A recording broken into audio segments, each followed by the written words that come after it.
ব্রিগেডে ৫ লক্ষ কণ্ঠে গীতা পাঠ। সনাতন সংস্কৃতি সংসদের উদ্যোগে ৩টি আলাদা মঞ্চে গীতা পাঠের কর্মসূচি। জমায়েত বহু সাধুসন্ত ও সাধারণ মানুষের।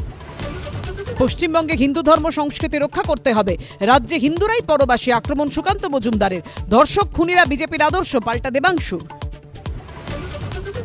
ঘোষণা করেও পিছু হটলেন হুমায়ুন কবির। বিধায়ক পদ থেকে ইস্তফা দিচ্ছেন না।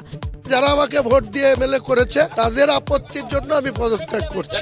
এসআইআর এখনো পর্যন্ত ৫৫,৪৫,০০০ নাম বাদ। মৃত ভোটার ২৩,৮৩,০০০। নিখোঁজ ১০.৫ লক্ষ। কসবা, বেহালা পূর্ব, মেটিয়াবুরুজ ছাড়া ডিজিটাইজেশনে পিছিয়ে কলকাতা দক্ষিণ। পলাশ মুচ্ছলের সঙ্গে বিয়ে ভাঙলেন স্মৃতি মান্ধানা। সোশ্যাল মিডিয়ায় ঘোষণা বিশ্বজয়ী ক্রিকেটারের। একই বার্তা সুরকার পলাশেরও। গুজবে কান্না দেওয়ার আর্জি। ব্রিগেডে ৫ লক্ষ কণ্ঠে গীতা পাঠ। এবার লক্ষ কণ্ঠে কোরআন পাঠের ঘোষণা হুমায়ুনের। মিমের সঙ্গে জোট বেঁধে নতুন দল। দাবি ভরতপুরের বিধায়কের। দেখুন সন্ধ্যে ৬টায় পাপিয়ার সঙ্গে। ২৬-এর আগে রাজনীতির ধর্মযুদ্ধ। ব্রিগেডে গীতা পাঠের পর লক্ষ কণ্ঠে কোরআন পাঠের ডাক হুমায়ুনের। ফের তৃণমূলকে চ্যালেঞ্জ। গুরুত্বে নারাজ শাসক দল। রাত ৮টায় দেখুন পাপিয়া ও দেবস্মিতার সঙ্গে।